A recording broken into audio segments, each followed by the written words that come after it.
Hey guys, tonight we begin not in a castle or a dusty marketplace, but under a heavy moon in a quiet field filled with stones, some leaning, some broken, all watching. You stand at the edge of a shallow trench, with a spade in your blistered hand and damp earth clinging to your boots. You're a gravedigger, and you have no idea what people really think you're doing out here. So before you get comfortable, take a moment to like the video and subscribe, but only if you genuinely enjoy what I do here.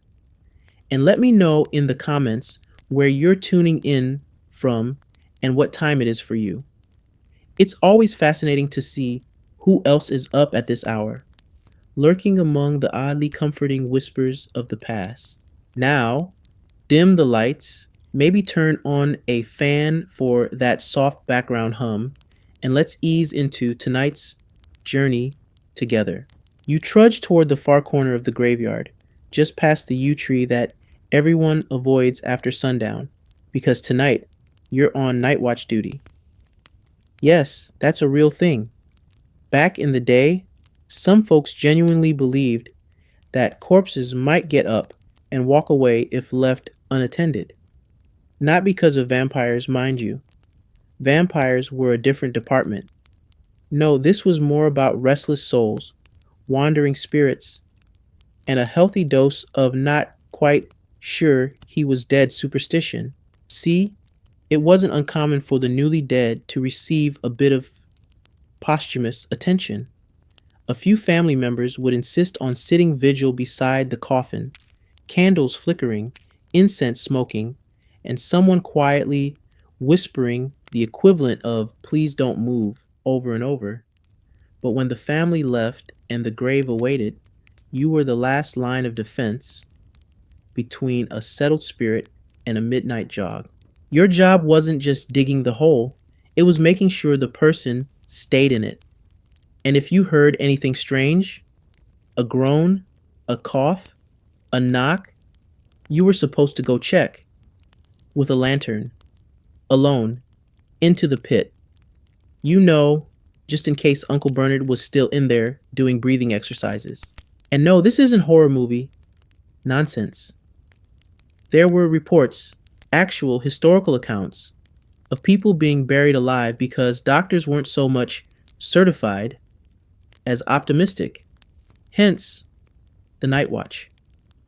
Gravediggers were considered unofficial spirit wranglers, last minute morticians, and the people you definitely did not want to offend in case you needed them to say double check that Aunt Mildred had really passed on.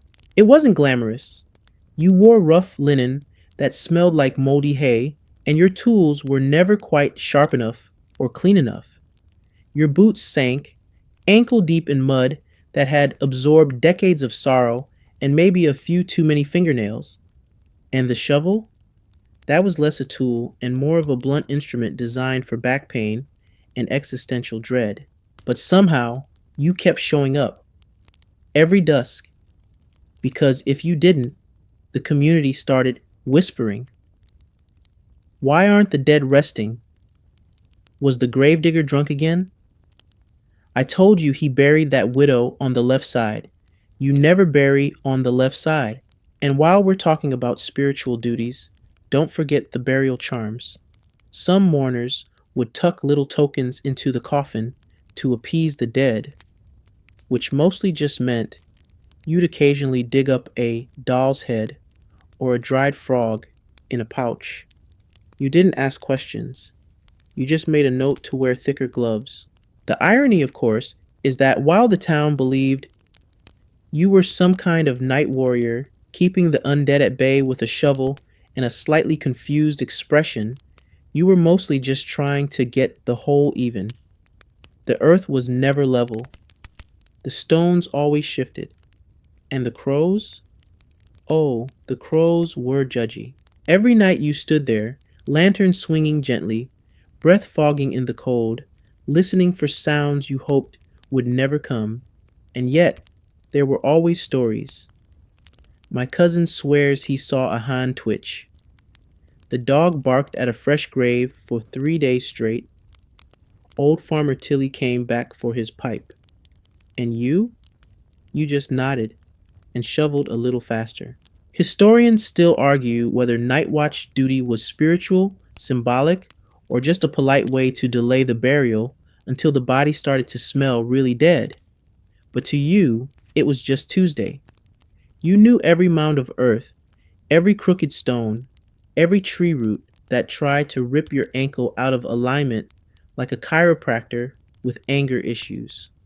You worked with quiet focus, soft humming, and the occasional whispered apology when your spade hit something it shouldn't have.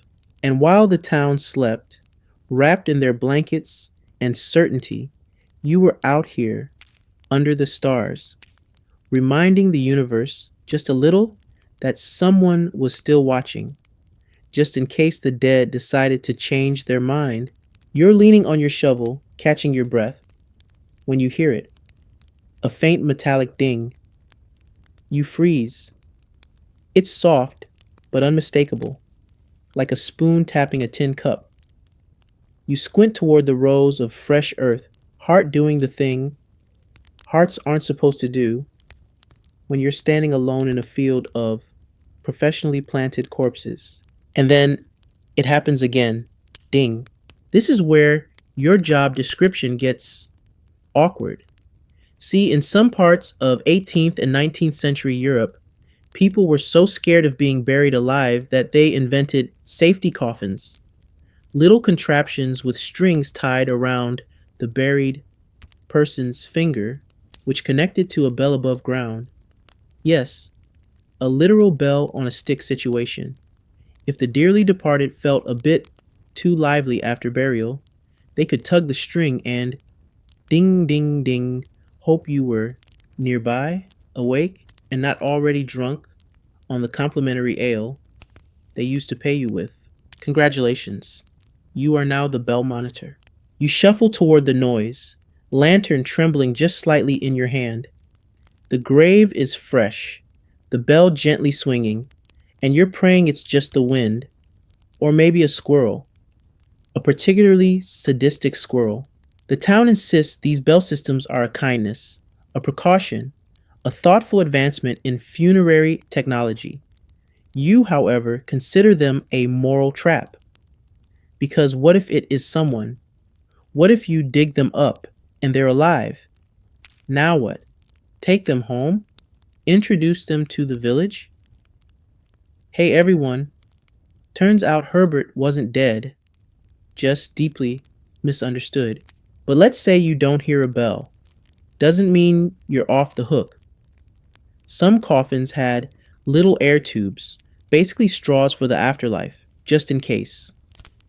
Others featured viewing ports, like macabre peepholes, so someone, usually you, could check for movement, breathing, or general resurrection vibes. Historians still argue whether these features were common practice or mostly Victorian panic inventions, but even the Romans whispered about premature burial, and the medieval church occasionally delayed burial by 3 days, just in case the soul got lost on the way out and needed time to exit the body, like an indecisive dinner guest. For you, though, it's just more things to check, more reasons to be called out at midnight, more chances to see something twitch that really shouldn't. Let's talk about the psychology of it all. Most townsfolk see the graveyard as a place of finality, a quiet, sacred zone. But to you, it's a ticking uncertainty factory. You start to see the dirt differently. Each mound might not be a conclusion, it might be a pause. Every sound, every rustle, every small shift of soil becomes a possible emergency, a moral dilemma with very muddy shoes. And heaven forbid someone important gets buried. A mayor, a bishop, or a wealthy merchant with strong opinions and a weak pulse.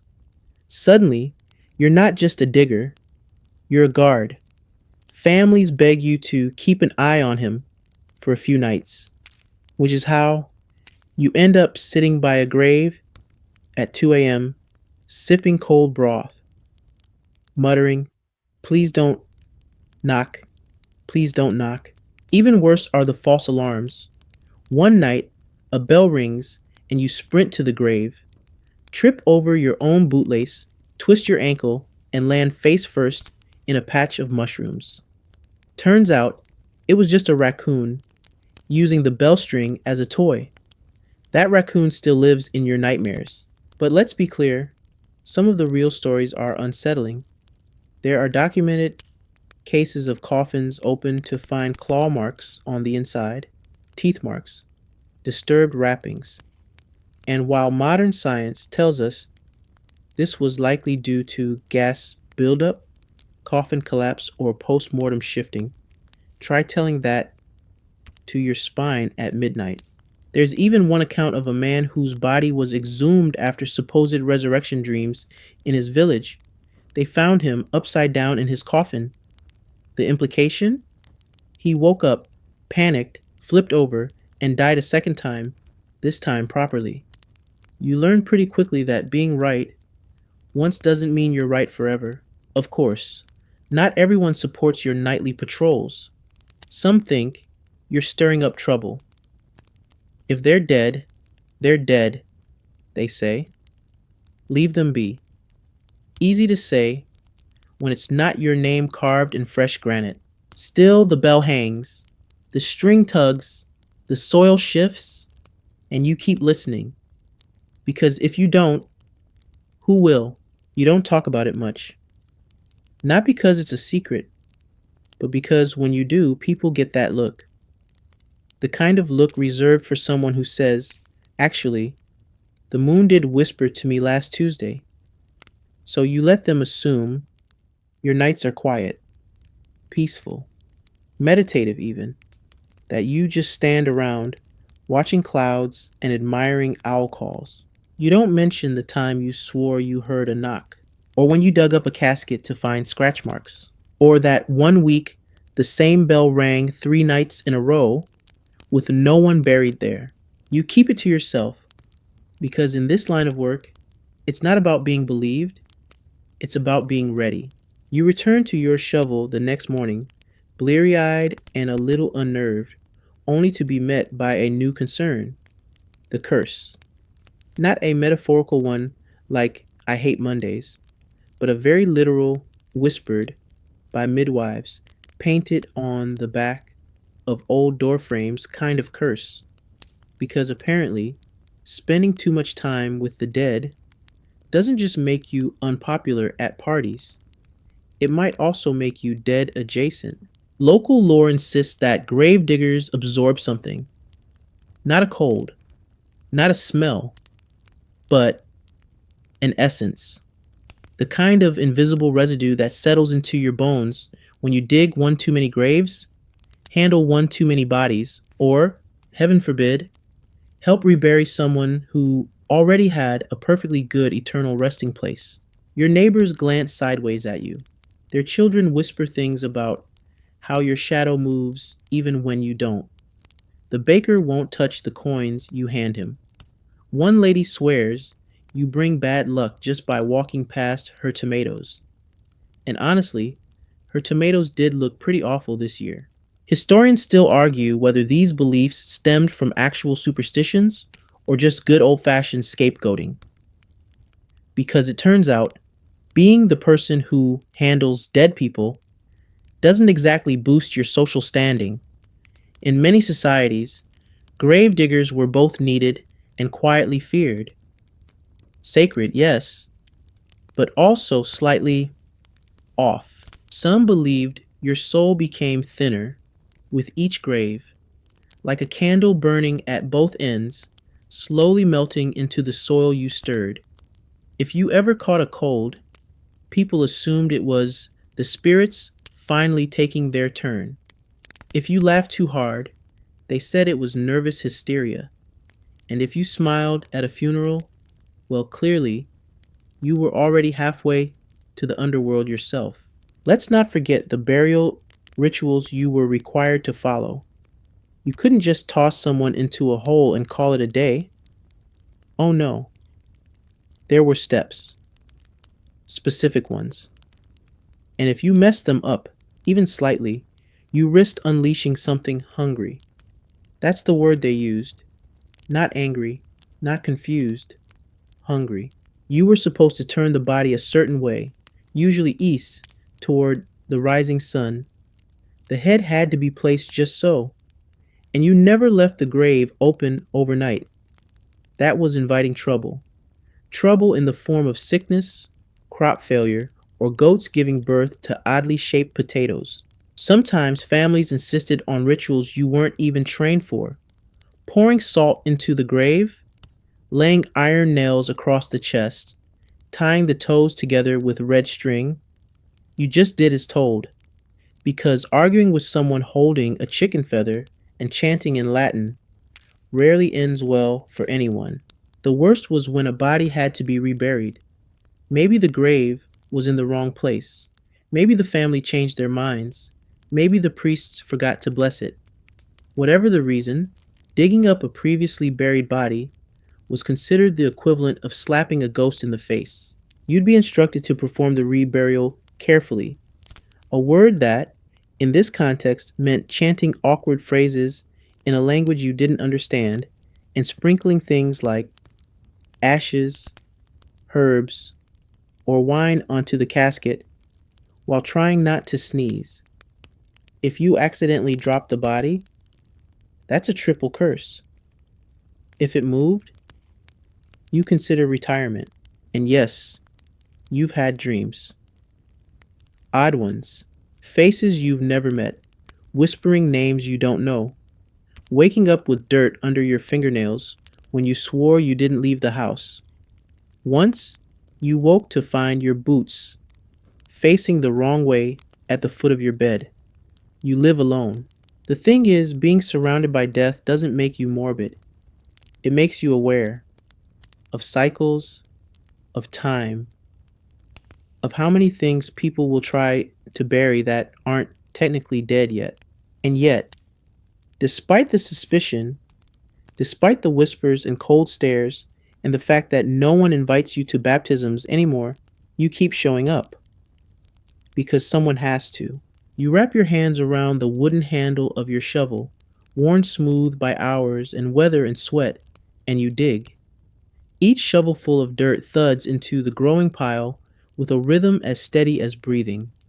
You dig for the quiet ones, the forgotten ones, the ones who left behind questions and debts and a half-eaten apple on the windowsill.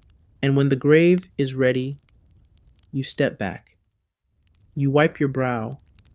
You say the little rhyme under your breath, just in case the curse is listening. Earth to hold, stone to seal, dust to settle, wounds to heal. You don't know where it came from. You just know your mentor said it every time, and he never once coughed up a crow. That seems like a solid baseline for success. So yes, they say you're cursed. They say the dead cling to you, that your shadow is too long and your eyes too tired. Maybe they're right. Or maybe you just spend a lot of time with the only ones who never lie. You're not always digging to put people in the ground. Sometimes, less often, but never quite rarely enough, you're asked to dig them out. It starts innocently. A scholar from the university arrives, quill tucked behind one ear, clutching a letter with far too many wax seals. He's pale, nervous, and carries the exact sort of satchel that suggests he's about to ask something deeply unsettling under the guise of a scientific advancement. You already know where this is going. It's the old exhumation for study routine, sometimes for anatomy, sometimes for alleged foul play, sometimes, terrifyingly, for art. Because apparently, what every 17th century medical student needs is a good firm look at someone's femur. And guess who's the go-to professional for unearthed femurs? That's right, the guy with the shovel and the stomach lining of a brick wall. You try to keep it professional. Yes, I know which grave. You nod. Even though the records are mostly guesses and folklore.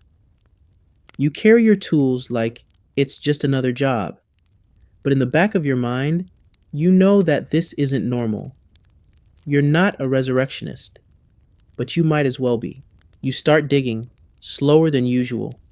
The scholar watches, notebook ready, trying not to look like he's about to faint. The air shifts as you go deeper. It always does. The scent changes. Earth gives way to history.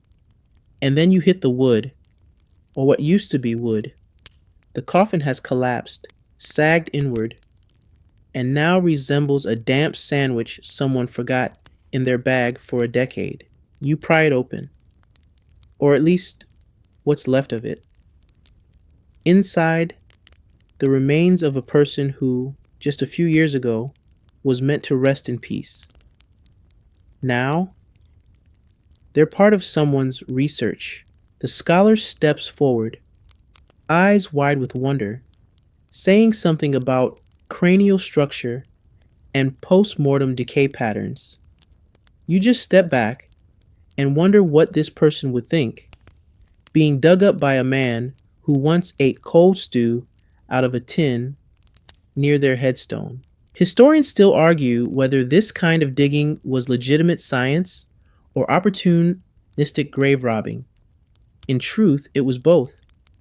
Some diggers were coerced, others bribed, a few even moonlighted as suppliers for anatomy schools. You knew one man who got paid in gin and didn't ask a single question. He disappeared after that. Rumor says he tried to exhume a bishop and found something that bit back. But that's just a rumor. Probably. The worst is when the job isn't even for science, it's for superstition. Someone believes the dead were buried improperly, that a restless spirit is haunting a barn, or a cow won't produce milk because a grave is misaligned with the stars. You're called to fix it, like a ghost plumber. You arrive to find candles arranged in a pattern, a priest muttering Latin, and a farmer with tears in his eyes, whispering that his wife saw the dead man pacing the fence again last night. You sigh, roll up your sleeves, and do what needs to be done. Because whether it's nonsense or not, they believe it. And belief is powerful. Sometimes even more than fact. Occasionally, rarely, but it happens, you're asked to dig someone up because they weren't supposed to be buried in that cemetery at all. Wrong religion, wrong class, wrong family. Whatever the reason, someone decided they need to be moved. You hate those jobs the most, not because of the digging, but because of the shame, the way the air hangs heavier, the way the family stares at the ground and won't meet your eyes. It feels like erasing someone twice. And yet, here you are, kneeling in dirt, coaxing bones from the earth like you're rearranging time itself. There's a rhythm to it. Scoop, lift, pause. Scoop, lift, pause. It's not unlike music. A grim, earthy kind of music. You start humming. You always do. Not a tune exactly, just something soft and steady, something that keeps the silence from creeping too far into your head. After it's done, and the coffin's been removed or replaced, and the scholars taken their notes, or the priest shaken his incense stick like a divine tambourine, you pack up your tools. Nobody claps. There's no applause for good grave digging. But sometimes, someone says thank you. A real thank you. Not out loud, not directly. More like a quiet nod from an old man leaning on a cane, or a mother who leaves an extra apple on the gravestone. You don't eat it, obviously. That's how stories start. But still, it means something. The strange thing? You don't mind it as much as you thought you would. The exhumations, the relocations, the accidental archaeology, it's all part of the same cycle. The living making peace with the dead, even if they have to move them twice to get it right. So yes, sometimes you dig people out, not because you want to, Not because it's easy, but because even in death, people remain wildly inconvenient. You arrive at the cemetery early this time, not because you're feeling enthusiastic. Gravediggers aren't known for morning pep, but because a new invention has just been installed and the local vicar insists you familiarize yourself. It's called a mort safe, and it's essentially a big rusty iron cage bolted over the grave. It looks like something you'd use to trap a bear or protect cheese from Vikings, except it's neither. It's to stop you, or more accurately, to stop people who might be like you on the side. You know, if you were the type to moonlight as a corpse snatcher, which you're not anymore. See, back when medical schools were desperate for bodies and supply wasn't keeping up with demand on account of, well, murder still being frowned upon, there was an unfortunate boom in a new career field: resurrectionists. Their job? Dig up recently buried corpses and sell them to anatomists. No questions asked. Fast, profitable, and only slightly illegal, depending on the century. Now, to be clear, you were just the digger. You may have heard about bodies going missing a day or two after burial, and you may have even found a few graves suspiciously empty when no one was looking. But of course, you never pointed fingers, except once. When someone stole a body, you buried with extra care and then didn't even refill the hole properly. Amateurs. So, the mort safe, a giant wrought iron frame with locks, bolts, sometimes even weighted stones, designed to keep the dead in, but mostly to keep science out. Ironically, it was your job to install them. Nothing quite like burying someone, tucking them in with solemn prayer, and then locking them up like a werewolf in a bad neighborhood. Historians still debate whether mort safes were truly effective deterrents or just expensive peace of mind for grieving families. Some had timers built in, to be removed after a few weeks once the body was too decomposed to be of interest to surgeons. Others were permanent fixtures, because nothing says rest in peace like a steel exoskeleton bolted to your tomb. Of course, not everyone could afford one. The poor were left to the mercy of luck and clay, which meant you often got blamed when something went missing. Weren't you on night shift? They'd ask. Didn't you hear anything? No. You didn't hear the sound of two desperate men hauling a corpse into a wheelbarrow at 2 a.m. because your ears were busy freezing solid. But the suspicion lingers, always. There was a case once, everyone in town remembers it, where a noble family buried their matriarch with a mort safe so elaborate it took 6 men, 2 pulleys, and a horse to position it. The irony? Someone broke in anyway, left the body, took the jewelry, and somehow you got questioned for the theft, because apparently, who else knows how to open a mort safe? To be fair, you do know how, but that's not the point. These days, you spend more time managing iron than managing grief. Some families request double cages. Others demand watchmen, towers, actual wooden structures perched over graves, with volunteers taking shifts, usually the kind of people who bring their own sandwiches and strongly believe in demons. You once met a man who claimed he could hear the dead trying to escape. You offered him a sandwich. He declined. The truth? Graveyards became security zones. And you? You became the reluctant locksmith. Your toolkit now includes not just a spade and rope, but keys, wrenches, and an intimate understanding of how to outsmart a 200-pound lid reinforced with rivets. It's heavy work, not just physically, but mentally, because every time you hear a clang or a creak or a lock that shifts when it shouldn't, your mind goes straight to one place: What if someone's inside? Not something, someone. And what if they don't want to be there anymore? You've never admitted it, but once, just once, you unlocked a mort safe in the dark. No witnesses, no permission, just a strange feeling. The grave had been undisturbed, but the air was wrong, like it didn't belong there. You opened it, just a little. Nothing happened, but the next morning the grave was full of snow. It hadn't snowed anywhere else. Coincidence, maybe, but you still dream about it. So, yes, you spend your days digging holes and your nights assembling cryptographic cage puzzles around corpses. You are equal parts gravedigger, engineer, and possibly escape room designer for the afterlife. And still, people ask why you look tired. There's a certain sound you start to recognize when you've spent enough time around graves. It's not the whisper of wind through yew branches or the faint rustle of rodents performing late night rodent affairs. No, it's more like a faint pop, a sharp, wet crackle that echoes faintly through damp soil. That, my friend, is the sound of a corpse exploding.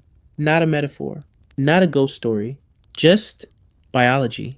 You know the signs: a grave a little too sunken, a suspiciously wet patch that wasn't there the day before, maybe a passing whiff of something that smells like cabbage, despair, and last year's pickled eggs, and if you're really unlucky, a faint hiss, like a teapot from the underworld. You see, decomposition is a messy, gassy affair, and when the body's sealed up in a coffin too tight, especially in summer, things begin to ferment. Pressure builds. And eventually, pop goes the uncle. Of course, the townsfolk don't want to hear this explanation. Oh no, what's that terrible smell in the west corner? They ask. Did something crawl in and die? You pause. Consider the irony. Then you nod gravely. Yes, you say. Something. Back in the day, before we had embalming fluid, refrigerators, or even basic good decisions, bodies were often buried too quickly, too shallowly, or in badly sealed boxes. And if the ground was warm, or the coffin particularly snug, decomposition created gases: methane, ammonia, hydrogen sulfide, a noxious blend we'll call graveyard spritz. And that pressure, it needed somewhere to go.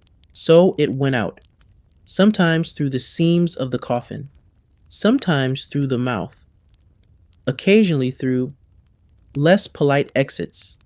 Once, you opened a grave to find the lid of the coffin popped off like a champagne cork, except instead of celebration, you got hit in the face with the scent of steamed regret. Historians still argue whether gravediggers were trained to deal with these emissions. Most weren't. You learn through experience. And by experience, we mean reaching in with a cloth and praying. It gets worse in crypts. Underground vaults, often reserved for the wealthy and dramatically ill advised, became little pressure cookers. You once had to help reinforce the door of a family tomb after a small internal detonation cracked one of the walls. The eldest son tried to blame rats. You chose silence over education. One time, during a particularly humid spring, a series of newer graves began to bubble. Yes, bubble, like a pot of soup on a low simmer. The priest blamed it on cursed soil. The baker blamed the moon. You just kept your mouth shut and considered a career in dry goods. But let's not ignore the psychological element, because once you've seen or heard a grave erupt, it stays with you. There's nothing quite like the soft pop of what used to be a barrenness to remind you of life's impermanence. And still, the town expects you to act like nothing's happened. The flowers are drooping, they say. Can you go tidy up the Kirshner plot?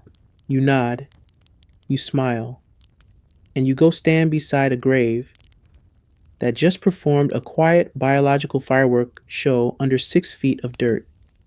You straighten the headstone. You replace the flowers. You ignore the faint gurgle coming from below. Occasionally, you try to warn people, gently. Maybe wait a few days before burying Uncle Edgar. Let him settle. But no one listens. He was a good man, they say. He deserves immediate burial. Well, so does a bottle of wine, but we don't stuff it into a warm box and leave it out in July. In truth, you've developed a strange sixth sense for explosive burials. You can tell by the look of the family, the weather that week, the coffin material. Pine boxes are the worst. Cheap, porous, and about as airtight as an old sock. Metal ones contain things a little better, but when they go big.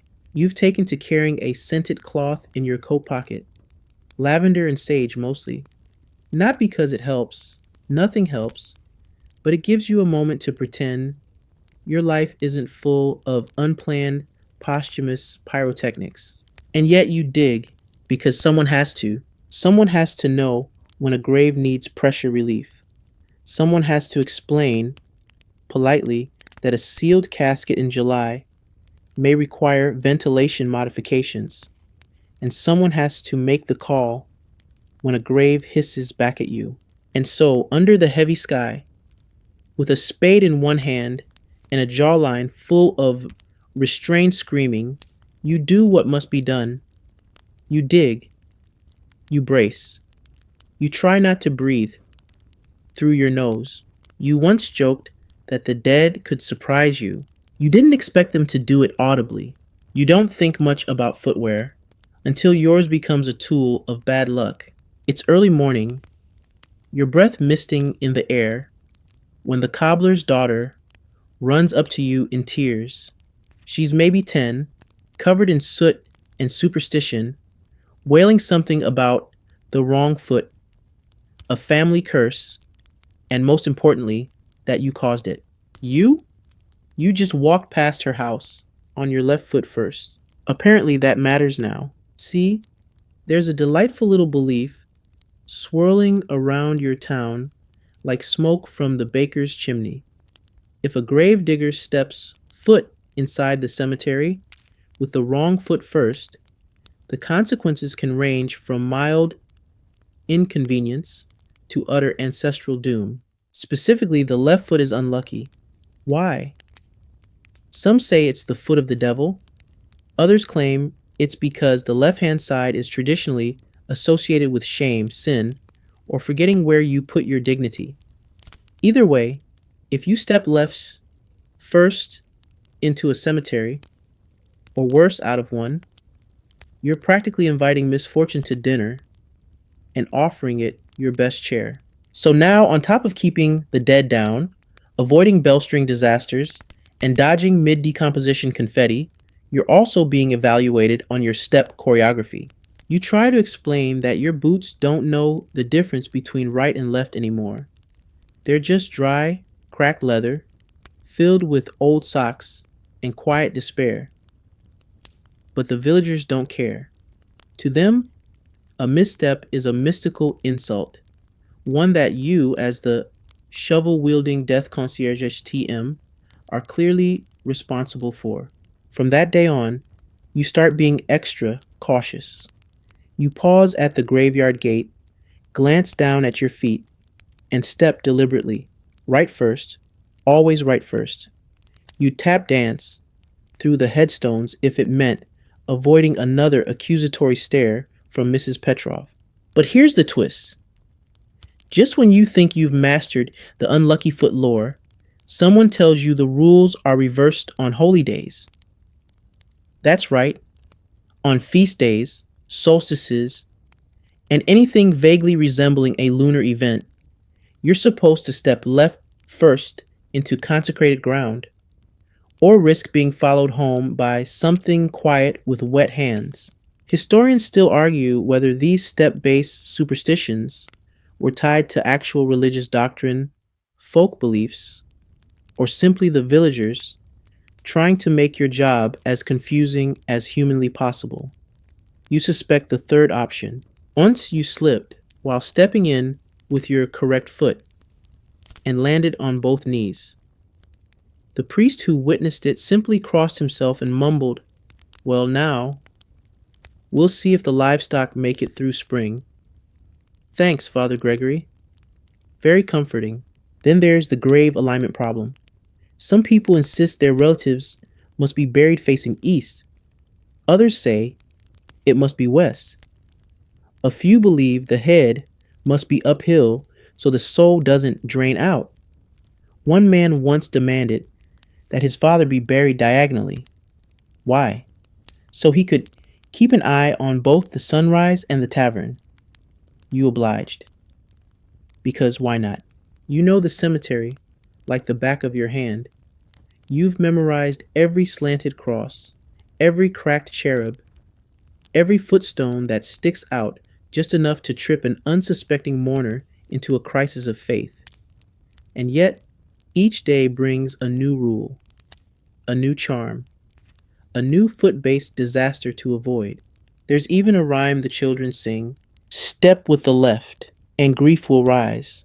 Step with the right, and silence lies. But if you forget on Halloween night, a ghost might tug your sheets till light."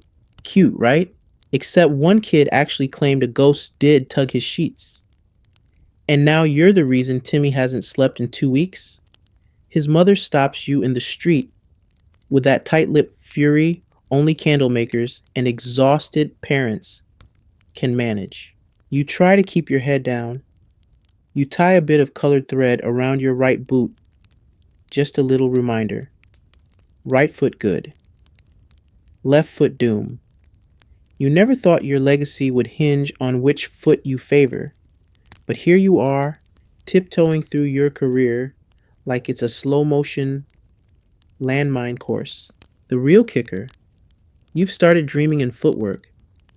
Literal dreams where you're leading funeral processions like a ballroom dancer, counted steps and all. One misstep, and the casket opens, revealing not a body, but a perfectly preserved note that reads, "Left foot first." You fool. You wake up sweating. So yes, you've become a master of boots, balance, and weird folklore-based gymnastics. You no longer walk into a cemetery. You perform your entrance. And just when you think you've nailed the sequence, someone adds a new rule. Don't step over a grave with your right foot on a Tuesday. Don't whistle while stepping left. Skip 3 steps before entering if Mercury is in retrograde. You sigh, you adjust your boots, and you take that first sacred step with the solemnity of someone defusing a supernatural bomb. Because around here, one wrong foot could mean 7 years of bad crops, crying livestock, and Mrs. Petrov showing up at your doorstep with a spoon and questions. You try humming to yourself while digging, just a soft tune to pass the time. But then, somewhere behind you, by the older graves, the ones covered in ivy and regret, you hear a whisper. Don't do that. You pause. Look around. Nothing but wind and a suspiciously judgmental crow. But the voice wasn't wrong, at least not according to local superstition, because gravediggers aren't supposed to whistle while they work, not because it's disrespectful, not because it's annoying, because it invites ghosts. Apparently, whistling is like leaving your spiritual front door wide open and shouting, "Hey there, any bored spirits want to hang out near the mud and existential dread?" Naturally, the dead accept the invitation. You were told this early in your career by a man with 4 teeth, 1 eye, and 17 confirmed superstitions. He said it while leaning over his shovel, breath like boiled onions and sage. Boy, you whistle, you risk a haunt. And they don't just follow, they hover. No one likes a hovering ghost. You laughed. The first time. Then one night, working late, You caught a chill that didn't belong. The kind of chill that doesn't care if you're wearing two coats and a wool hat. It seeps into your bones, into your back molars. And then the lantern flickers. You hear something shift behind a gravestone that hasn't moved in 70 years. And worst of all, the air smells suddenly of matches and rosewater. You didn't whistle again for 3 months. Now, people don't talk much about graveyard hauntings unless they're drunk or trying to sell you a pamphlet. But you hear the stories. They come to you like unpaid invoices. My cousin swears the statue moved. Something touched my neck near the elm. I saw lights above the Gallagher plot, and I wasn't even drunk.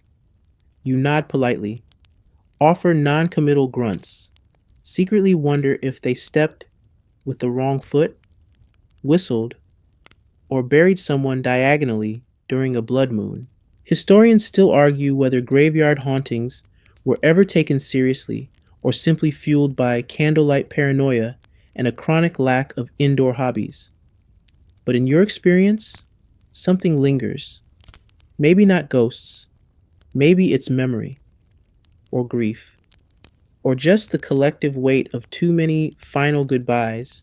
Whatever it is, it doesn't like singing. One guy you knew used to hum while working, said it calmed him, said it kept the rats away. He disappeared one winter.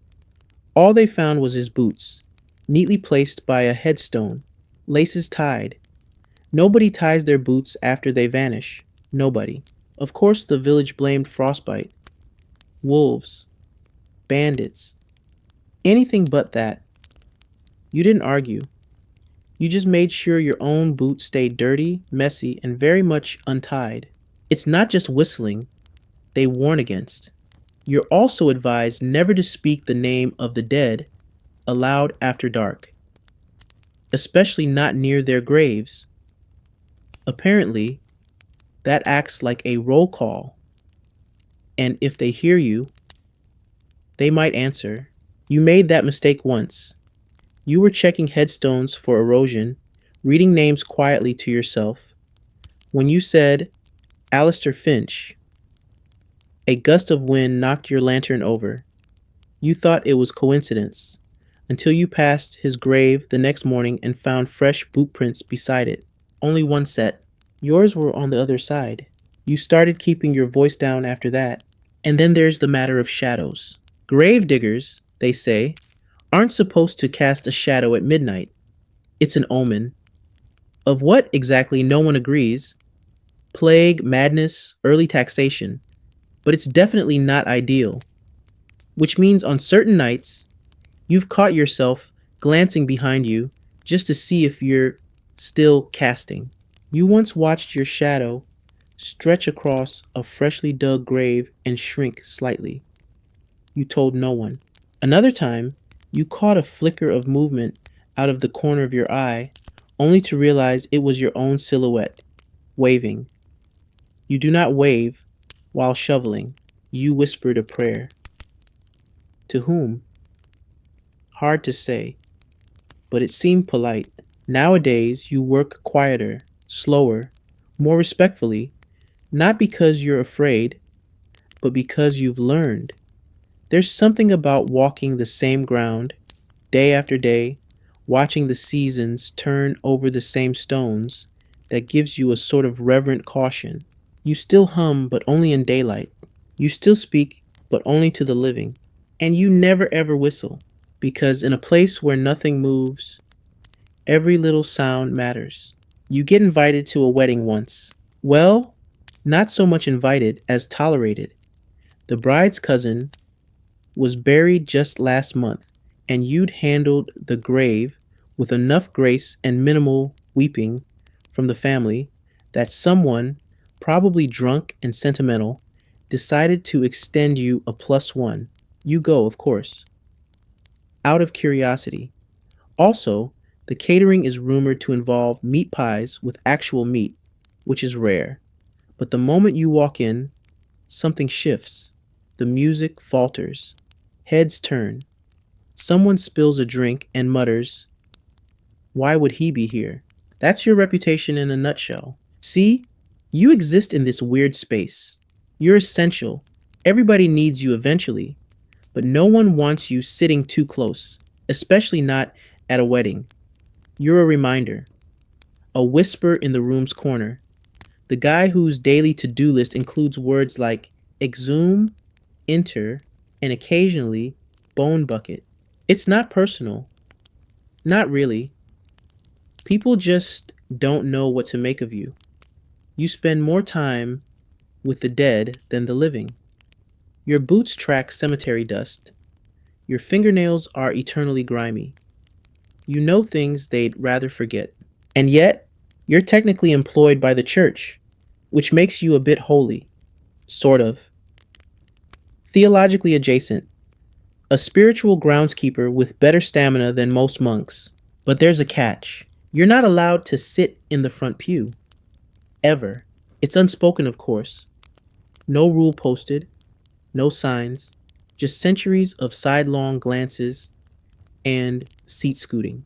Historians still argue whether grave diggers were considered part of the clergy, laborers, or some third category best labeled grave adjacent weirdos. In many medieval towns, you were paid by the church, but lived outside its walls, both physically and symbolically. You've cleaned more headstones than some priests have baptized babies. You've memorized family trees through tombstone dates. And you've heard every sermon from the back, usually while holding a shovel and trying not to sneeze on the holy water. The priest knows you by name, of course, sometimes even nods when you pass, but he never invites you to speak, not even when the burial was particularly poetic. One time you crafted a perfectly rectangular plot, aligned with the sunrise, and covered it in white stones. People wept. You got a loaf of stale bread and half a blessing. The irony? In many cultures, grave diggers were believed to have spiritual insight. Like because you spent so much time in liminal spaces between life and death, silence and speech, you must know something deeper, something useful, like which graves were restless, or which souls hadn't quite checked out. One woman begged you to bless her goat because you've seen beyond. You sprinkled some water, whispered something vaguely Latin, and the goat did seem more relaxed afterward. Coincidence? Possibly. Holy powers? You're not ruling it out. But mostly, people fear you. Not in a pitchfork way, just in the quiet, shift to the other side of the road kind of way. You've become the guy with the shovel, and that's all they need to know. Children whisper stories about you, songs even. You once caught a group of kids skipping rope and chanting, "Why, Diggy Man, sleeps with the dead, dirt on his hands and worms in his bread. Don't say his name when you go to bed." You pretended not to hear. It's not all bad though, because while you may be excluded from weddings, dinners, and the occasional family portrait, you do get a sort of unofficial power. People confess things to you, in passing, as if talking to someone who handles the dead makes them more honest. "I never really liked my brother," one man mutters as you lower the coffin. "She was the only one who ever wrote me," another says, dabbing her eyes with one hand, handing you a sandwich with the other. You keep their secrets, not because you're noble, but because, frankly, you hear too many to bother sorting them. Grief is messy. It drips onto everything. And so, you carry on, essential yet ignored, holy yet unblessed. A man in the margins, the liminal laborer. You don't wear robes. You don't hold scripture. But when the funeral starts and everyone lines up in polished shoes and embroidered veils, guess who's already standing by the grave, dirt streaked and silent? You. You wait quietly, hands behind your back, head bowed just enough. And when the last hymn ends and the last petal hits the coffin lid, you pick up your shovel. Because while the priest may speak for the soul, you speak for the body. It's raining again. Not the poetic kind of rain that makes people gaze wistfully out of windows and compose melancholy sonnets. No, this is graveyard rain, the kind that turns dirt into syrup, boots into weights, and your fingers into 10 little sponges that ache with every scoop of mud. You've dug in every weather imaginable. In sun so hot your sweat smells like regret. In snow that hides the ground and tries to steal your shovel when you blink. But rain is different. It doesn't just make your job harder, it makes your job absurd. Because suddenly it's not just about digging a hole, it's about keeping that hole from collapsing, flooding, or, worst of all, floating. Yes, floating. See, coffins, especially the wooden, poorly sealed ones, tend to rise in saturated soil, not like a zombie clawing upward, but more like a log in a bathtub, slowly bobbing to the surface with all the dignity of a damp mattress. It's horrifying and hilarious if you weren't responsible for fixing it. You've had days where a newly buried casket broke free and tilted sideways in its soggy little cave, giving the impression that the dearly departed simply got bored and rolled over. Other times, water seeps in before you can fill the grave, and the casket bobs like it's waiting for a tiny nautical flag and someone to shout, "Anchors away." Historians still argue whether coffin floating was common or just the result of bad soil and worse engineering. But you've seen enough to know it's real. Real, wet, and incredibly difficult to explain to a grieving family. I thought this was a permanent resting place, they say, pointing at a half sunken coffin that looks like it's trying to make a run for the church steps. Yes, you reply, it's just enthusiastically temporary today. You've tried solutions, digging deeper, adding stones, wrapping the coffin in canvas like it's a giant sad burrito. But the rain always finds a way. The ground becomes soup. The cemetery becomes a marsh.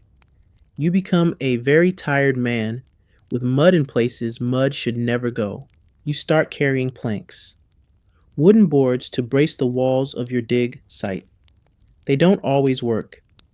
Sometimes the mud laughs and eats them. You once lost an entire spade to a sudden slide and had to fish it out with a rope and a prayer. And then there's the smell. You'd think wet earth would smell clean, earthy, refreshing. Nope. It smells like mildew, copper, and unresolved trauma. Every step is a squelch. Every breath is thick with the scent of ancient things disturbed by weather and time and your very unfortunate shovel. And if that weren't bad enough, it rains during the funerals too. You're standing there, soaking through your coat, holding the rope as pallbearers lower the casket. Mourners huddle under umbrellas. The priest's book is getting soggy. A child starts crying, not for grief, but because his shoes are now part of the landscape. Someone always slips. Once it was you. You landed directly in a half-dug grave, up to your ribs in water and shame, blinking at the sky like it had personally insulted your ancestors. From that day on, you wore a belt, not for fashion, just to keep your pants up in the mudslide. Superstitions rise with the waterline. Some villagers believe that rain during a burial means the spirit hasn't accepted death yet, that it's crying. Others believe it's a blessing, a baptism of sorts, a sign that the soul is welcomed. You've stopped trying to figure out which. You just keep digging because someone has to. Someone has to wipe the mud from the stone. Someone has to prop the coffin straight when it tries to drift like a bored canoe. Someone has to nod solemnly when a mourner whispers, "This wasn't in the will." You're that someone. You once considered writing a guide, Grave Digging in Adverse Conditions, a wet memoir. You'd include helpful tips like carry extra socks, never trust the slope near the east wall, and don't sneeze while standing on a plank. But who would read it? Who'd believe the chapter titled When the Coffin Floated Twice? So, you keep it to yourself. Your soggy secrets, your rain soaked regrets, and you dig, one muddy scoop at a time. You wake up with a sore back and a handful of coins under your pillow. No, the Tooth Fairy hasn't taken a side gig in funeral finance. You've just been paid by the family of a debtor in coins, buttons, and quite possibly a cursed chicken token to make sure the deceased doesn't rise to collect. Welcome to another charming belief. If someone dies owing money, they might come back to settle the debt personally. So it falls to you, the gravedigger, night custodian, part time spiritual bouncer, to ensure that doesn't happen. Some families bury their dead with coins on the eyes, not for the ferryman, mind you. This is strictly business. Symbolic payment, a little gesture to say, don't come knocking, Uncle Bartholomew. The debt died with you. Others ask you to place iron nails in the mouth, or a stone under the tongue, or, in one particularly colorful case, an entire mousetrap in the breast pocket. That one wasn't for debt, it was to catch any lingering dishonesty. Whatever that means, you don't question it anymore. You just nod and accept the odd instructions, like a waiter scribbling down an order for ghost-proof soup with extra thyme. Historians still argue whether these practices were rooted in true fear or just ritualized coping mechanisms. You believe it's both. People will believe anything if it helps them sleep at night, including the idea that a bent nail and 3 pennies will keep Grandpa from dragging chains through the hallway at 3 a.m. Of course, there's also the corpse confession tradition. Some folks believe the body should be laid out with its mouth uncovered so it can confess sins before burial. Sometimes, the family insists the gravedigger wait several hours, just in case the dead has something to get off their chest. You've sat beside corpses at dusk, sipping lukewarm tea, waiting for last-minute sermons from someone who expired during cabbage stew. Nothing ever happens. Except once. You swear you heard a wheeze. You leaned closer. Just a trick of the wind, maybe. But you sealed that coffin a little tighter than usual. Then there's the matter of double burials. No, not 2 bodies in one grave. Although, yes, that's happened. Budget cuts. This refers to families burying the same person twice. Once in the public graveyard. Once somewhere secret, often in the woods or under a favorite tree. The public one is for show. The private one? For peace. It's a spiritual insurance policy. They believe if you don't tell the spirit where it's actually buried, it won't come back for revenge. You've helped dig more than one pretend grave. You fill it in. You plant flowers. You say a few words. The body's never there. You ask no questions. You just hope the spirit got the memo. Sometimes families leave objects in the grave. Broken clocks, dull scissors, empty bottles, things meant to trap or confuse the soul. One woman asked you to bury her father with an unfinished crossword puzzle. If he's going to wander, she said, let him finish something for once. You did as instructed. You also gave him a pencil. You've even heard of coffin cages with locks inside, as if the deceased might try to lock themselves in, not from fear of ghosts, but fear of becoming one. And of course, there's the whisper clause. Some families make you promise, swear, not to speak the name of the dead aloud while digging. They say if you do, the soul might look up. Not literally, but enough. Just enough to notice. And once noticed, you become a thread a little string tied to their former world. You broke the rule once, by accident. You were muttering under your breath, thinking aloud as you dug, when you said the name carved into the marker. The shovel snapped, clean in half. Coincidence, maybe? But you tied your boots extra tight that day. So, yes, debt and superstition swirl in your world like mist above fresh graves. People don't trust bankers. People really don't trust unpaid ancestors. And somehow, it falls to you to keep the balance. You are the final accountant, the muddy middleman between credit and crypt. You don't charge extra for ghost insurance, but maybe you should. Because if Uncle Bartholomew does come knocking, coinless, bitter, and lightly decomposed, you'll be the first one blamed. It's twilight now, the hour when the cemetery sighs. That's not poetic. You actually hear it sigh. As the day slips into dusk, the heat lifts, the birds quiet, and the graves settle like they've been holding their breath all day. You've come to call it grave o'clock, the moment between light and dark, when shadows stretch a little too far, and every creak feels like it's got a reason. And tonight, you're not digging, you're on watch duty. That's right. Some families, especially the paranoid or particularly wealthy, insist on a post burial vigil. Not for spiritual reasons, not even for grief. For grave robbers, because apparently, even in death, the upper class can't catch a break. You're handed a stool, a lantern, and a mug of something that might be tea, or possibly broth, or, if you're lucky, stale beer. You're told to keep an eye out for anything unusual, as if everything about your job isn't already unusual. You sit beside a freshly filled grave, lantern flickering like a nervous heartbeat.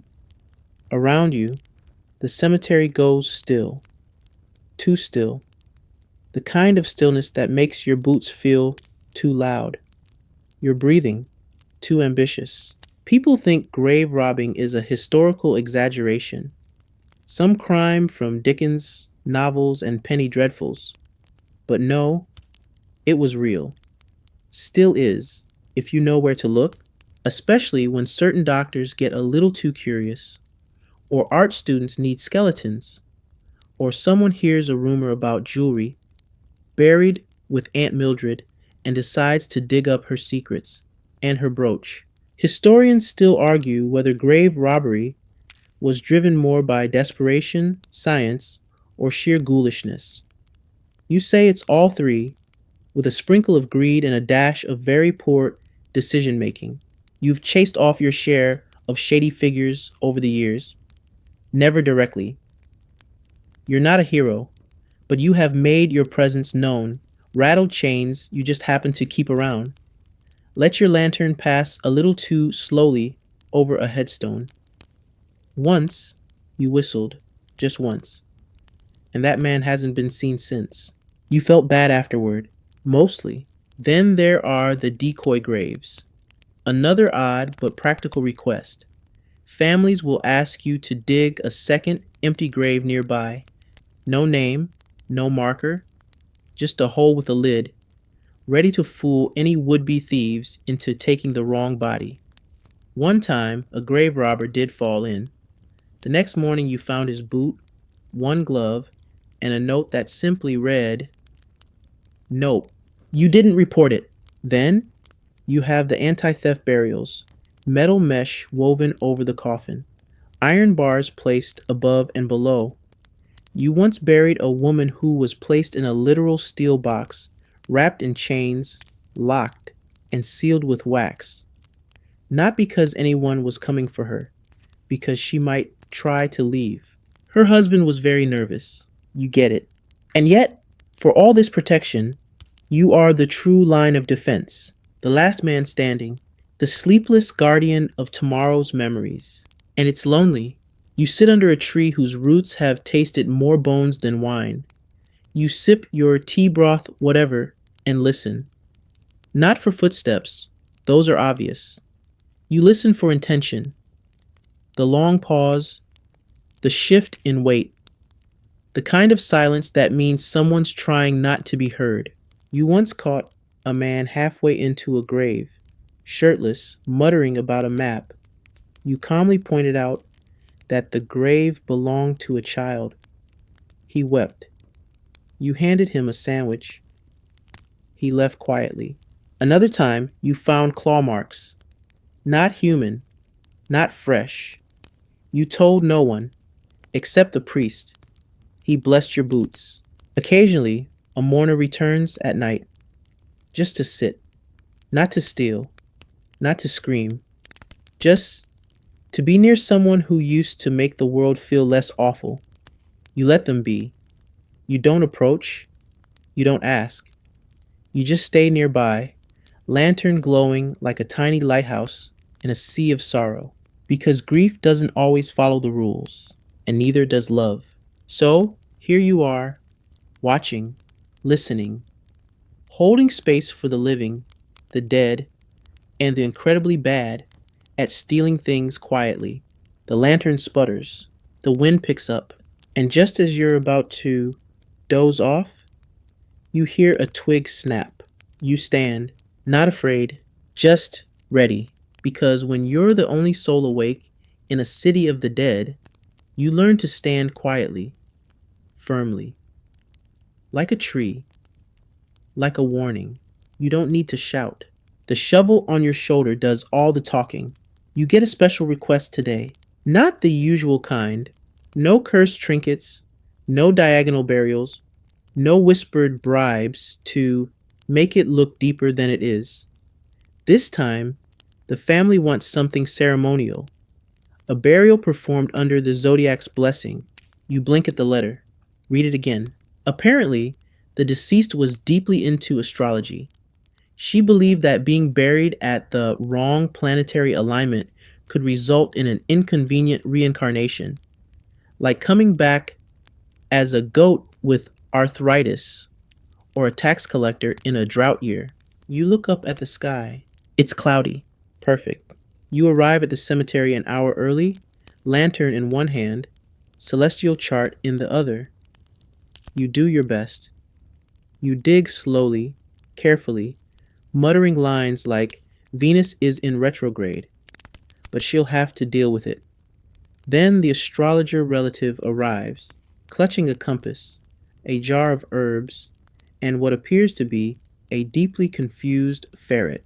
You nod solemnly, gesture toward the grave, and let them sprinkle things. There's a chant, possibly Latin, possibly gibberish. You keep digging. They ask if the body can face north-northeast, so the soul aligns with the third house of transformation.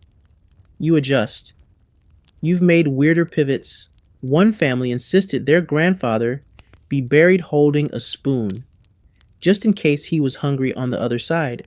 Historians still argue whether astrology-based burials were ever widely practiced or just modern spiritual cosplay layered over medieval confusion.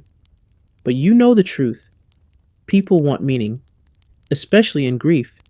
They want signs, symbols, patterns, anything to tell them that death isn't just chaos in a cloak. Once a man buried his father exactly at 3:33 a.m. He said it was the time of his father's birth and death. You asked if he was sure. He said yes, even if he had to fudge one of the numbers. Another time, someone buried a loved one under a full moon, whispering that moonlight was a purifier of regret. You'd never heard that phrase before, still haven't, but you liked it. Sometimes you get requests for celestial markers, graves that align with stars, constellations, or even historical events. You once mapped out a plot so that each family member was buried according to their birth sign. It took 4 months and a sheep named Percy for surveying purposes. Worth it though. The final layout looked like a crooked zodiac wheel. One child requested that her mother be buried with a telescope so she can still look at the stars. You dug the space a little wider, placed the telescope beside the coffin, and covered it gently. That night, the clouds cleared. Coincidence? Sure, but you still looked up and smiled. There's an odd comfort in ritual, even when it's full of star charts and stardust. You've seen people weep over forgotten graves, but you've also seen them laugh through planetary alignment burials, joke about Mercury's attitude, and find solace in the absurd. You once buried a man who believed he'd come back as a bird. The family scattered bird seed over the coffin, and then a flock of sparrows landed right as you finished filling it in. Even you got chills. You've learned to make space for the strange, to allow meaning where others might mock, whether it's stars, herbs, or a pocketful of dried lentils. Don't ask. You dig with the same care, because to the family it matters, and that's enough. After today's ceremony, the astrologer thanks you, says the sky approved. You nod. You're not sure if Saturn winked or if your lantern flickered, but either way, the job is done. The grave is ready. The soul is aligned. And you? You head home with mud on your boots and a celestial chart tucked in your coat, wondering quietly whether your own burial will involve this much coordination. You kind of hope so. You've never liked bells. Not church bells, mind you. Those are fine, grand, distant. But little bells, the kind tied to string and nailed to wooden posts, make your skin crawl. Because once upon a time, your job included checking them. The safety coffin bell, they called it. A tiny warning system for a very big fear, being buried alive. Yes, that was an actual thing. A serious enough concern that people would install elaborate contraptions connecting the coffin lid to a bell on the surface. If, by some dark twist of fate, the occupant wasn't quite as dead as advertised, a tug on the string would ring the bell. And then someone, you, would have to dig them up. No pressure. You were trained for this. Sort of. Told to carry a small trowel and a knife, just in case the person was alive and entangled. Also told to remain calm if the bell rang at night, which it never did, except once. You still don't talk about it. The idea behind the bell wasn't entirely nonsense. Medical diagnostics were flexible, let's say. People have been buried during deep comas, cataleptic episodes, or just really, really bad days. Some physicians poked corpses with hot irons or needles before pronouncing them dead. One just yelled loudly and waited for a flinch.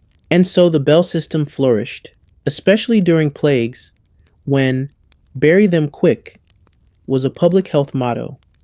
The wealthier installed coffin windows, tiny glass portholes, so visitors could check for foggy breath. Others demanded a waiting mortuary, where the body was watched for days by a man with a candle and very strong coffee. Historians still debate whether anyone was ever actually saved by a bell, but plenty of bells were found worn through, string frayed, handles loose, rusted metal bent outward. Suggestive, if nothing else, you were responsible for maintaining them, polishing the bell, checking the string tension, sometimes even replacing the post. Villagers thought this was an act of mercy. You thought it was an act of inviting midnight heart attacks. You've stood over graves, ears straining in the fog, certain you heard the faint ting of movement. Once, it turned out to be a squirrel. Another time, wind. And that one time, you don't like to recall, just that the bell kept ringing, faintly, irregularly, for over 2 minutes. When you dug down, the coffin was empty. Totally, completely empty. No bones, no body, just disturbed earth and a small broken lantern that hadn't been there before. You replaced the soil. You didn't log the report. You may have taken the next week off, Modern folks think these precautions were morbid, dramatic. But back then, the line between dead and not quite dead was blurrier than most would like. So they added bells, ropes, breathing tubes, yes, breathing tubes, as if the dead might take one last sip of fresh air before deciding whether or not to stay that way. One coffin even had a food hatch. You remember because it rusted shut immediately. Practicality wasn't the point. Hope was. You learned to walk the rows of these bell graves every morning, just in case. Some families even left listening horns in the soil. You could kneel down, press your ear, and hear, well, mostly worms. But sometimes you'd swear there were words. You tried to tell someone once. They laughed, offered you less porridge the next day. You stopped sharing after that. Now, most of the bells are gone. Time rusted them. The ropes snapped. The systems fell out of fashion with the invention of better medicine and worse bureaucracy. But a few still remain. One sits near the edge of the graveyard, half buried, bell crooked, post leaning. You pass it every day, shovel on your shoulder. Sometimes you pause, just long enough to listen. Nothing. But once, just once, you swear you heard it rattle. Not a full ring, just a clearing of its throat. You walked faster that day, because while you trust the dead to stay where you put them, you don't trust bells. Bells remember, and sometimes they ring for things best left silent. You never meant to become a dream interpreter, but that's what happens when you spend your life knee deep in dirt and grief. People assume you know things, cosmic things, or at least have an inside line with the underworld HR department. So they come to you, quietly, like it's a confession. I had a dream, they whisper, and he was in it. And by he, they mean the deceased, the freshly buried, the definitely not supposed to be wandering around whispering advice about cabbage stew family member. You listen because it's your job now. Apparently, you've heard it all. Dreams where the dead complain about their pillow, or their socks, or the fact that the flowers left on their grave don't match the curtains they were buried with. You didn't even know coffins had curtains. But you nod thoughtfully because people need answers. And you're conveniently covered in loam and mystery. One woman told you her late husband visited her in a dream, furious that his tombstone didn't include the word beloved. She wanted to know if you could quietly add it. You said yes. Then, just to be safe, you added very beloved and tossed in a decorative carving of a duck. She cried. You don't know why the duck worked, but it did. Another time, a child said their grandfather told them in a dream that he was cold. The parents panicked. You were summoned. You quietly tucked an old quilt, washed, patchy, honest, into the soil beside the grave the next morning. That night, the child slept through till dawn for the first time in weeks. Historians still argue whether dream visitations were expressions of unresolved grief or actual contact from the beyond. You don't argue, you just carry extra blankets now. Sometimes people ask you what their dreams mean. You aren't trained for this, but you've developed a system. If the dead is smiling, it means peace. If they're cooking, it means hunger or guilt. If they're silent, well, that's when you recommend lighting a candle and maybe not sleeping alone for a while. There are trends. Certain days bring more dreams, anniversaries, birthdays, solstices, and rain. Always the rain. You've also learned that some dreams don't feel like dreams. One man claimed he woke up in the cemetery, not metaphorically, literally, in his nightshirt, with a daisy in his pocket and muddy feet. You check the logs. No disturbance. All graves intact. But the man stopped eating onions after that, just in case. Then there's shared dreaming. when two people report seeing the same thing on the same night. Once, twin sisters claimed their mother appeared to both of them, wearing a blue dress and demanding to know where her locket went. You found the locket in the tool shed.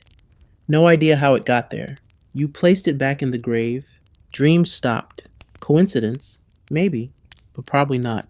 There's an unspoken agreement between you and the villagers now. If they dream something troubling, they tell you. You do what you can. Sometimes that means leaving a rose. Sometimes it means straightening a crooked stone. Once, it meant writing an apology letter and burying it in a jar.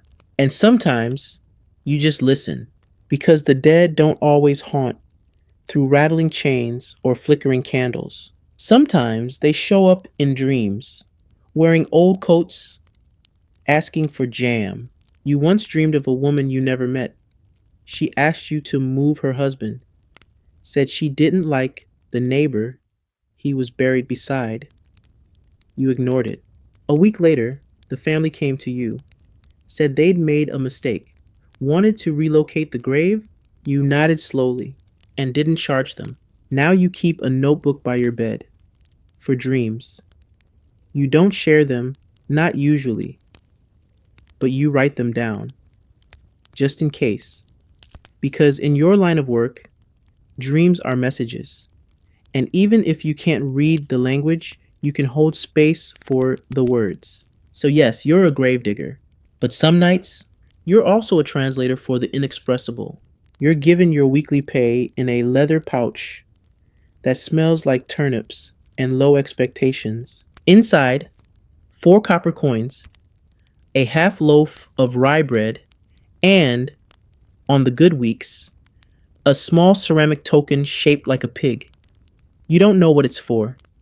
You've got 12 now. They might be currency. They might be curses. Either way, you keep them in a drawer marked retirement. This is the life of the paid and shunned. You're essential, but not exactly embraced. And while most folks wouldn't shake your hand unless it was on fire and attached to a winning lottery ticket, they still want you to show up at 6 a.m., shovel in hand, ready to work. There's a weird double standard at play. You're feared because of what you touch, what you know, what you might accidentally bring home. But you're also quietly envied, not for your wardrobe, which includes exactly 1 jacket and an apron that smells like salt and sorrow, but for something stranger, your access to death's backstage pass. People assume you've seen things, learned secrets, developed some cosmic immunity. You haven't. You've just become very good at pretending you don't notice the weird stuff anymore. Still, there's one perk you cling to. You're often paid in ale. Yes, Allah. A warm brown, slightly sour drink stored in jugs that smell like grandma's laundry and occasionally, depending on the batch, give you visions of a world without shovels. You don't get drunk often. Not because you're disciplined, but because being drunk in a graveyard is like playing hide and seek with consequences. So you sip it slowly. On days when the earth clings to your boots and your spine sounds like a xylophone made of regret. The priest claims alcohol is a sin. You remind him gently that so is leaving unpaid bodies lying around for weeks. He stops bringing it up. Still, you drink alone, because even if you're paid in ale, you're not invited anywhere. You show up at taverns and people shift. Not obviously, just enough. Like you're contagious, or an omen, or about to start speaking Latin backwards. One time, a barmaid refused to serve you unless you wore gloves. You weren't even carrying your shovel, just an onion, for lunch. You've tried to befriend others. The blacksmith, the baker, even the stable boy. They all nod politely, but no one really wants to chat about coffin angles or grave compression while gnawing on a carrot. So over time, you learn to enjoy solitude. You become your own best company. You talk to birds, name the crows, make friends with the wind, and occasionally you dance between the graves when no one's looking, not out of joy, but because your knee locked again, and the only cure is interpretive flailing. Historians still argue whether gravediggers were respected professionals or tolerated nuisances. You suspect it depended on how recently someone's cousin had passed. You're the human reminder of mortality.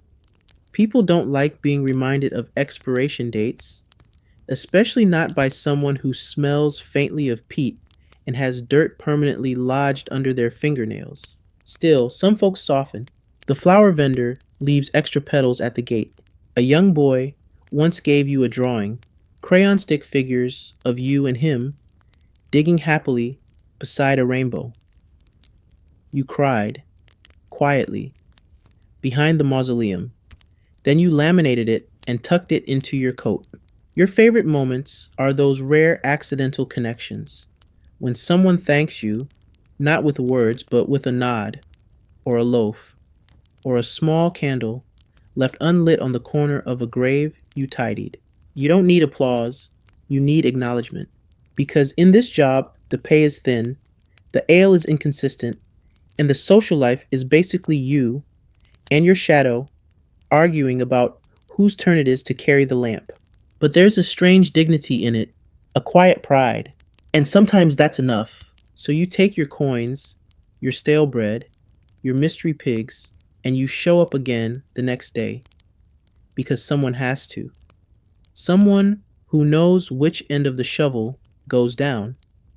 Someone who remembers which flowers mean sorrow and which mean stop planting invasive species. Martha. Someone who's learned that even if you're feared, you can still matter. Even if you're alone, you're not forgotten. And even if you're paid an ale, you're the last one standing when the world gets quiet. It starts with a knock at your door. Not the polite kind. This one is hesitant, guilty, and slightly muffled, as if whoever's on the other side isn't entirely sure they should be doing this. You open the door to find a man holding a sack. The sack smells unpleasant, like mushrooms, anxiety, and something faintly pickled. He doesn't meet your eyes. He just thrusts the sack forward and says, "She said it cures gout." You don't ask who she is. You already know. The town's unofficial herbalist, part apothecary, part storyteller, and part enthusiast of dried frogs. She said you'd have what she needs. You take the sack. Inside is a note, a bottle of vinegar, and 3 brass buttons. The note is short, 1 small toe bone, preferably left foot. Fresh-ish. Thank you kindly. You stare at it, then at the man, then at the buttons. This is not the weirdest Tuesday you've had. You don't fulfill the request, mostly because it's illegal. Also because the last time someone asked for grave dust to put under their pillow, they claimed it gave them dreams of a goat god named Larry. But this is not new. People have believed for centuries that gravediggers, because of their proximity to the dead, could supply all manner of magical materials: powdered bone, hair strands, coffin nails, even funeral shrouds soaked in moonlight, all useful for potions, charms, or making your neighbor's bread permanently moldy. Historians still debate whether these folk remedies ever worked, or if they were just elaborate placebos with a spooky flair. But folklore's filled with recipes like take 3 spoonfuls of graveyard moss and mix with tears of a disappointed uncle. You wish you were kidding. You've had requests for dirt from a specific grave because apparently it smells luckier, rusted nails from a coffin lid, ideal for warding off nosy in-laws, ashes from a regretful burial, which was never fully explained, a rib, just a small one, the woman clarified, like that made it better. And once, memorably, a man asked for a tooth. Just one, doesn't need to be recent. You made him tea instead. Sometimes people leave offerings in exchange: eggs, coins, a jar of jam labeled for bones. You don't touch them, mostly because the last time you did, a pigeon followed you home and stared into your window for 3 nights straight. You've also seen people bury things in reverse. Not bodies, just items. A lock of hair, a feather, a shoe, done quietly, near old graves, usually by moonlight, always with murmured words. You asked the priest once. He muttered something about folk beliefs, sin, and the importance of not sticking your nose where demons might be sleeping. Helpful, but here's the truth. In times of uncertainty, people reach for meaning, for control, for rituals, however strange. And when the world feels overwhelming, a bit of grave powder in your tea might feel more reliable than hope. So they come to you because you're the closest thing they know to death's middleman. And in their eyes, that makes you powerful. You don't feel powerful. You feel tired, muddy, frequently damp, but occasionally curious. So you start keeping a little log. Not of names, never names, but of items requested, dates, phases of the moon, just to see. And while you don't believe in patterns, you can't help but notice that the oddest requests always seem to come during waning moons and after Tuesdays with heavy rain. Coincidence? Probably. But just in case, you start carrying a small satchel of salt and rosemary. You never hand over bones, never cross the line, but you do sometimes leave grave adjacent items at the edge of the cemetery: a cracked pebble, a feather, a button someone dropped during a burial. They're gone by morning. You don't ask who takes them. You just hope they use them wisely.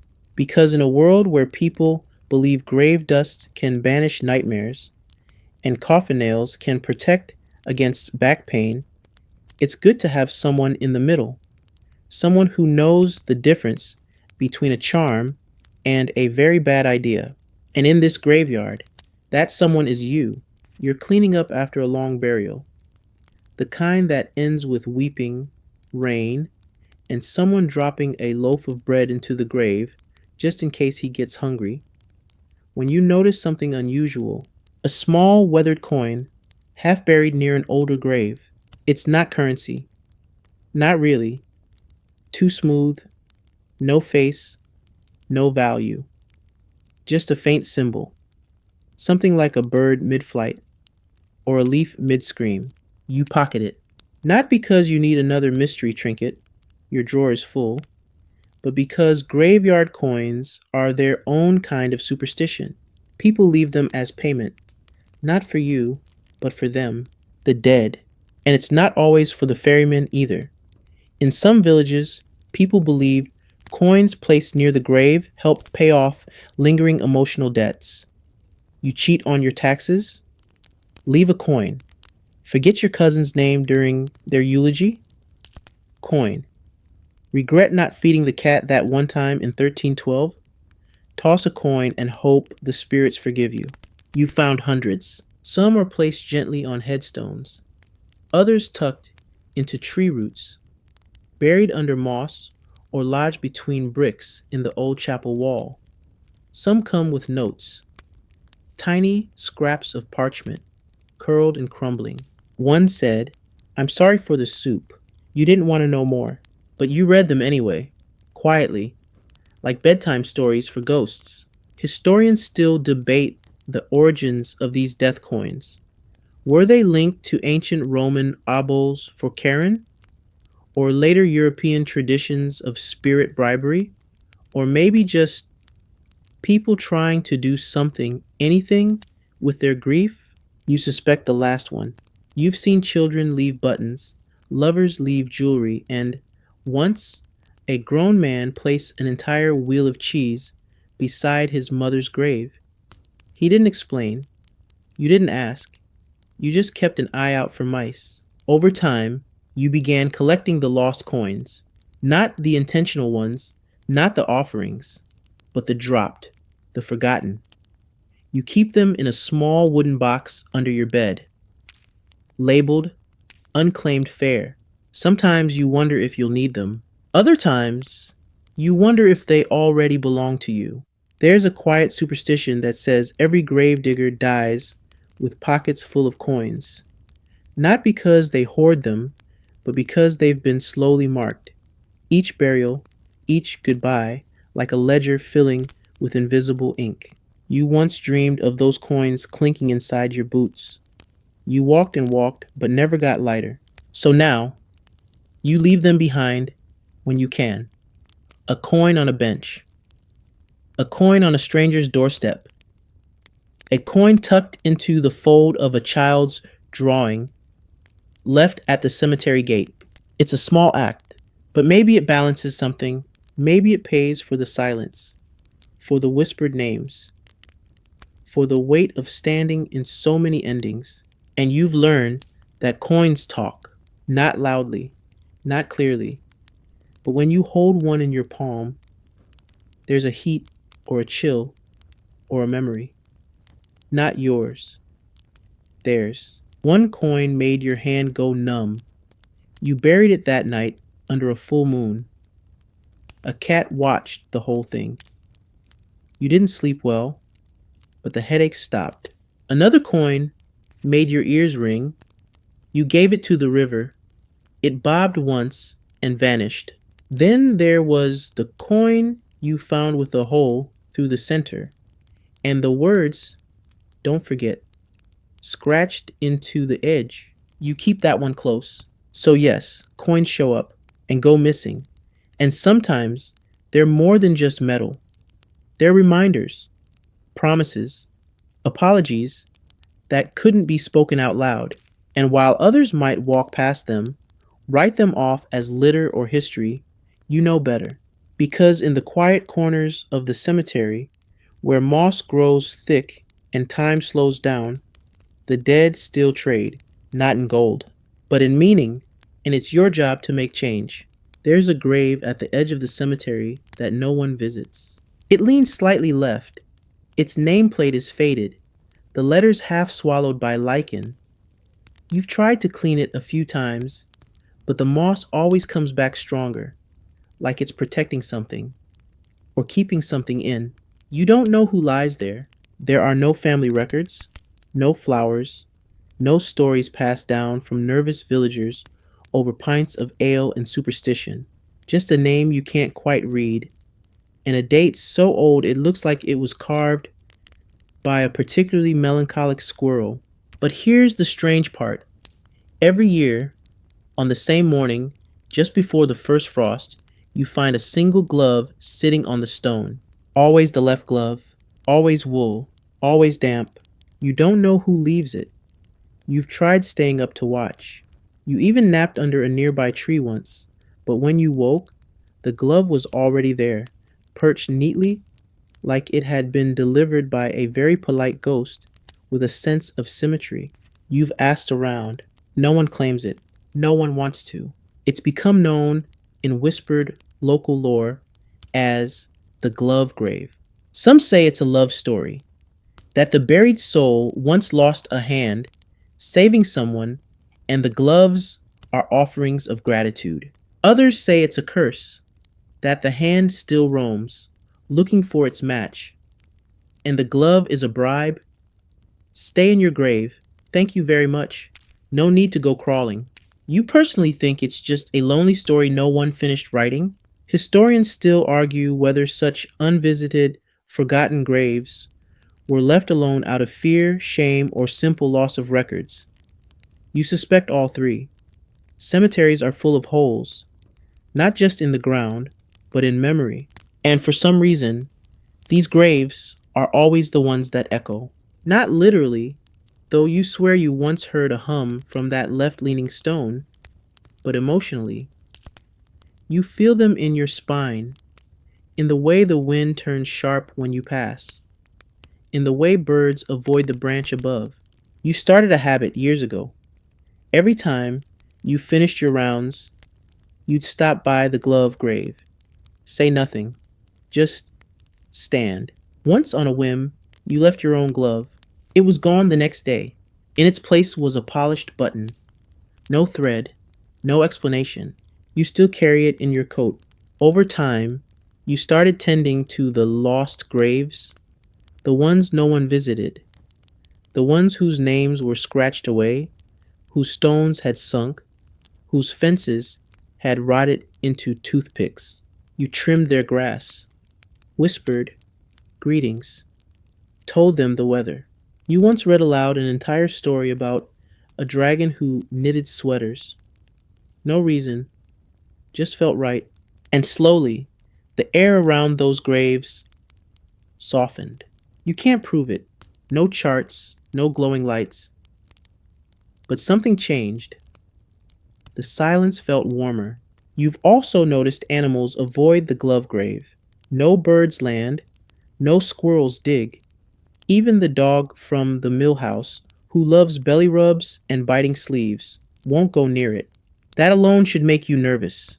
But strangely, it doesn't, because there's something comforting about a mystery that refuses to be solved, something human about not knowing and learning to care anyway. You started a small tradition. Once a year, on the morning the glove appears, you place a stone beside it, smooth, flat, chosen carefully. It's your way of saying, I see you. And whoever leaves the glove, they never remove the stone, but they never leave two gloves. So the grave leans, and the moss grows, and the story remains unwritten.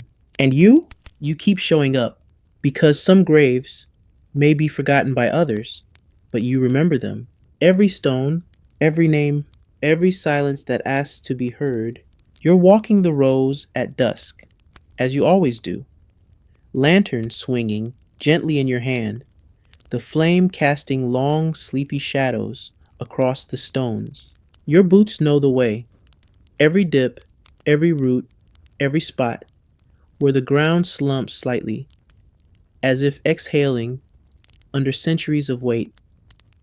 The air smells like earth and moss and the faint sweetness of wet leaves. And tonight you're doing something special. You're preparing a final grave, not for someone famous, not for someone wealthy, just a man who loved turnips, had 3 dogs, and once made an entire town laugh by accidentally proposing to a baker while covered in chimney soot. You never met him, but the family said he told jokes until the end, the kind that made no sense but still made people smile. Why did the ghost refuse a nap? He'd ask. Because he was already dead tired. A groan, a grin, a life well spent. You dig with care, 1 foot, 2 feet, the rhythm steady. You hum softly, not a song exactly, just a tune that lives in your bones now, the melody of memory. And as you dig, you think about all the others, the ones buried with shoes on the wrong feet, the ones who requested to face east so they could greet the sunrise, the ones whose families swore they'd be reincarnated as cats and left saucers of milk at the headstone. You think about the bells, the coins, the gloves, the dream requests, and the accidental ghost cheese. You think about the time you lost your spade and had to borrow a ladle, the time you accidentally buried your lunch, the time you fell asleep against a tombstone and woke up with a poem scrawled in dirt at your feet. And you realize something. You're not just a gravedigger, you're a story keeper, a silent witness to final requests and first tears, to flowers laid down with shaking hands, to headstones chosen after long, slow dinners where no one knew what to say, so they ordered soup. You've memorized not just names and dates, but gestures, the way someone's hand lingers on the lid, the way a mother adjusts a scarf before the coffin lowers, the way people pause just before they walk away, as if listening for one last thing, and sometimes you think they hear it. Historians still argue whether the work of a gravedigger ever had meaning beyond the physical, whether it was just labor or something deeper. something ancient. You already know the answer because you've seen it in the smile of a stranger who finds their grandfather's grave undisturbed, tidy, remembered.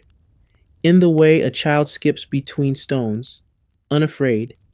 In the way people leave behind buttons, drawings, and bad poetry written in shaky ink. You finish the grave. You smooth the edges. You whisper, "Welcome home." And then, as the stars begin to blink awake overhead, you sit quietly by the gate. You don't expect anything, but tonight, a soft breeze rustles through the headstones.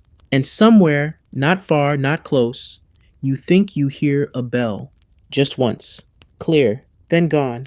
You smile. You don't get scared anymore, because even when the grave is full, the story isn't over. It just rests, and now the shovel rests. The lantern dims, casting one last warm glow across the mossy stones. You lean back against the old tree by the gate. Yes, the one with the bark that smells like cinnamon and secrets, and stretch your legs, knees softly creaking like floorboards in an empty cottage. Above you, stars yawn into their places, blinking through the velvet dark. You listen to the rustle of wind in the grass, to the occasional hoot of an owl who's clearly had a long night too. A soft chill brushes your neck, just the air reminding you that even the night breeze. You close your eyes. The smell of earth lingers, rich, old, forgiving. Your hands, though rough and lined, are steady. They've held sorrow and laughter. And once, a very confused pigeon. You've done well today. You've done well many days. And if the dead stir in dreams tonight, you know they'll find their way gently, guided by your steady hands, your careful spade, and your quiet watch beneath the moon. Let the grass grow high. Let the stones tilt. Let the memories rise and fade like smoke. You've made room for them all. Now it's your turn. Let go of the shovel. Let the night carry you, softly, silently, like a lullaby hummed by a place that forgets nothing, forgives everything, and always keeps the light on. Good night, digger. Good night, listener. And if you dream of coins or bells or mossy graves lined with stories, just smile. You're one of us now.